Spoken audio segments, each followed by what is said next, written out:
नमस्कार मित्रों, हिंदी साहित्यशाला के यूट्यूब चैनल पर एक बार फिर से आपका स्वागत है।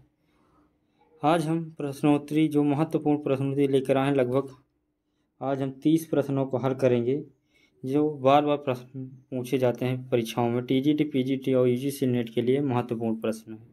तो आइए शुरू करते हैं। आज का पहला प्रश्न है। तो पहला प्रश्न है कि ब्रज भाषा का विकास किससे हुआ था। तो ऑप्शन है मागधी, पंचासी या सौरसेनी या अर्धमागधी। तो इसका राइट आंसर होगा सौरसेनी, यानी सी ऑप्शन सही होगा। यानी ब्रज भाषा का विकास किससे हुआ है, तो सौरसेनी अपभ्रंश से हुआ है। प्रश्न नंबर 2 है कि अपभ्रंश की उत्तरकालीन अवस्था का नाम क्या है, बताना है। ए है पाली, बी है प्रकृत, सी है संस्कृत और डी है अवहट। तो इसका राइट आंसर होगा डी यानी अवहट, यानी राइट आंसर डी होगा दूसरा का। तीसरा नंबर का प्रश्न है कि अपभ्रंश में कुल कितने स्वर होते हैं, कितने स्वर थे बताना है। ए है 8, बी है 12, सी है 10 और डी है 9। तो अपभ्रंश में कुल 8 स्वर थे। राइट आंसर ए होगा।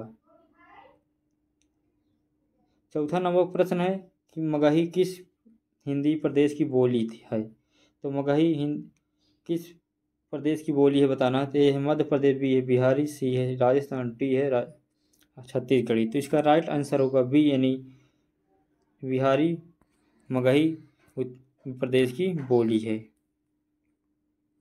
5 नंबर प्रश्न है कि भाषाओं के पारिवारिक वर्गीकरण का आधार है रूप, रचना, ध्वनि, इतिहास या अर्थ है। तो इसका राइट आंसर होगा सी यानी इतिहास या पारिवारिक वर्गीकरण का आधार है भाषाओं का। 6 नंबर प्रश्न है कि पुष्पबंध किस शताब्दी के कवि थे, बताना है। 8वीं, 7वीं, 10वीं या 11वीं। तो पुष्पबंध 10वीं शताब्दी के कवि थे। राइट आंसर सी होगा। 7 नंबर प्रश्न है कि दोहा कोश किसकी रचना है, बताना है। तो ए है विद्याधर, बी है सराफा, सी है पुष्पदन और डी है सबरपा। तो इसका राइट आंसर बी होगा यानी सराफा की रचना दोहा कोश है। क्वेश्चन नंबर 8 है कि काव्य की रीति सीखी सु कवियन सो देखी सुनी बहु लोक की बातें। यह काव्योक्ति की पंक्ति किसकी है, बताना है। तो यह है केशवदास, बी मोतीराम, सी है पद्माकर और डी है भिखारी दास। इसका राइट आंसर होगा डी यानी भिखारी दास की पंक्ति है। 9 नंबर का प्रश्न है कि हरि हरि रस पिया जाय ये जे कबहू न जाय खुमार मैं मनता घूमत फिरे नहीं तन की सार। तो इसका 9 नंबर का राइट आंसर क्या होगा। ए है सूरदास, बी है कबीर, सी है रसखान और डी है नंददास। तो यह पंक्ति कबीर दास की है। राइट आंसर बी होगा। 10 नंबर प्रश्न है देव कवि की रचना कौन सी, बताना है। तो ए है काव्य निर्णय, बी है रसराज, सी है श्रृंगार निर्णय और डी है भक्त भाव विलास। तो राइट आंसर इसका डी होगा यानी भाव विलास यह कवि देव की रचना है। 11 नंबर प्रश्न है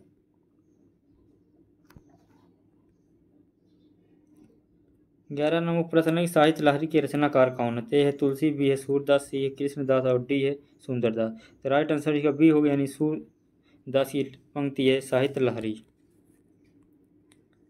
12 नंबर प्रश्न है अष्टाव की स्थापना किसने की थी। ए विठलनाथ, बी है वल्लभाचार्य, सी है सूरदास और डी रामानंद। तो अष्टछापी की स्थापना विठलनाथ ने की थी, यानी वल्लभाचार्य के पुत्र विठलनाथ ने की थी। राइट आंसर ए होगा। 13 नंबर प्रश्न है कि सखी संप्रदाय के संस्थापक कौन थे। ए है हित हरिवंश, बी है वल्लभ संप्रदाय, सी है स्वामी हरिदास और डी है मध्वाचार्य। तो राइट आंसर इसका सी हो गया, यानी स्वामी हरिदास हैं। प्रश्न नंबर 14 है कि गोस्वामी तुलसीदास की अंतिम रचना कौन थी, सी थी। ए विनय पत्रिका, बी है दोहा वाली, सी है कविता वाली और डी है हनुमान बाहु। तीन की तुलसीदास की अंतिम रचना हनुमान बाहुक थी। राइट आंसर डी होगा। 15 नंबर प्रश्न है कि मृगावती किसकी रचना है, बताना है। ए है उस्मान, बी है कुतुबन, सी है मंजन और डी जायसी। मृगावती किसकी रचना है, बताना है। यह कुतुबन की रचना है। राइट आंसर बी होगा। 16 नंबर प्रश्न है निम्नलिखित वाक्योक्त तुलसी के किस रचना से श्रुति सम्मत हरि भक्ति पंथ संयुक्त विरति विवेक। तो यह रामचरितमानस कवितावली विनय पद की और गीतावली। तो यह पंक्ति किस में की? तो यह रामचरितमानस की। राइट आंसर ए होगा।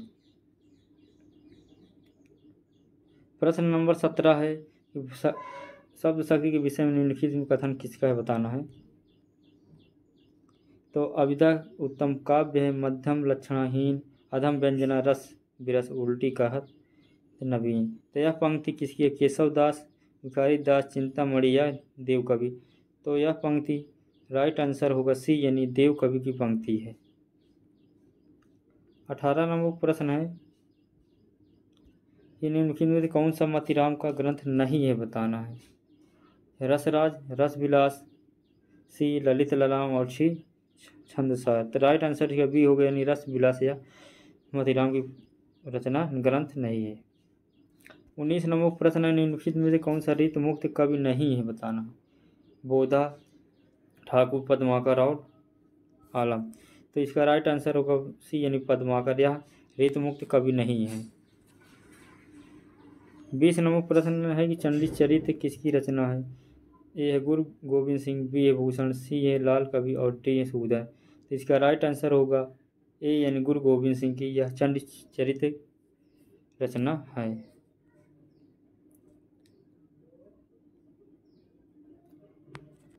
21 नंबर प्रश्न है कि ज्यों ज्यों बसे जात दूर दूर प्राण मूरी, त्यों त्यों धसे जात मन मुकुर हमारे मैं। भ्रमर गीत प्रसंग से संबंधित उपयुक्त पंक्तियाँ किसकी है। तो ए है नंददास, बी है सूरदास, सी है सत्यनारायण कवि और डी है जगन्नाथ दास रत्नाकर।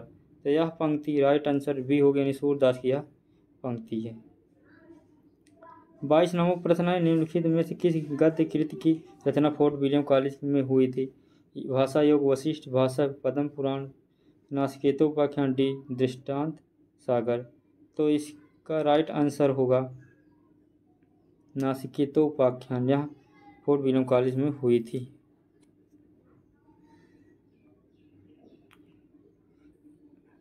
प्रश्न नंबर 23 है निस्सहाय हिंदू उपन्यास के रचनाकार कौन है। ए है श्रीनिवास दास, बी है राधा कृष्ण दास, सी है बाल कृष्ण भट्ट और डी है राधाचरण गोस्वामी। तो यह इसका राइट आंसर होगा बी यानी राधा कृष्ण दास की पंक्ति है निस्सहाय हिंदू। 24 नंबर प्रश्न निम्नलिखित में से कौन नाटक श्रीनिवास दास का नहीं है बताना है।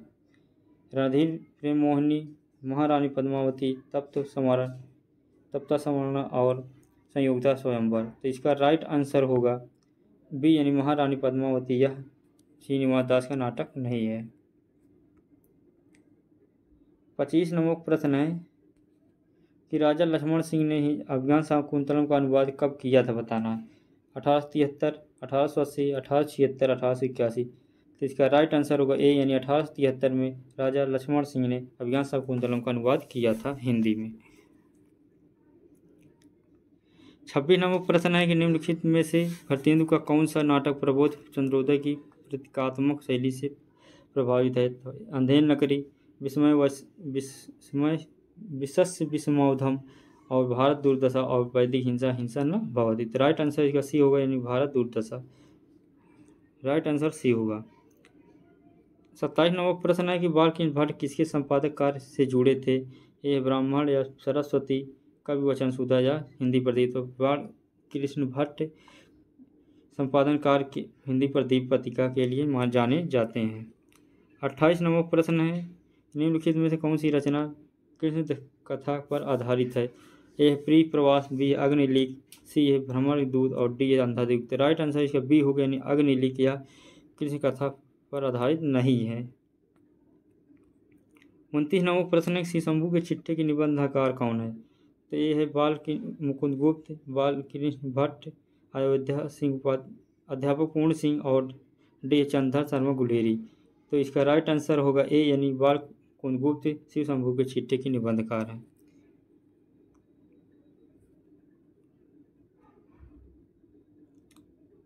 30 नंबर का यानी आज का लास्ट प्रश्न है कि जो घनीभूत पीड़ा थी मस्तक में स्मृति सी छाई, दुर्दिन में आंसू बन कर वह आज बरसने आई। उपरोक्त पंक्ति किसकी है बताना। यह पंक्ति जयशंकर प्रसाद की है, राइट आंसर शिव। तो रही आज की प्रश्नोत्तरी, यहाँ पर समाप्त होते 30 प्रश्नों की श्रृंखला। आप लोगों को प्रश्नोत्तरी कैसे लगी, अच्छी लगे लाइक शेयर सब्सक्राइब जरूर करें।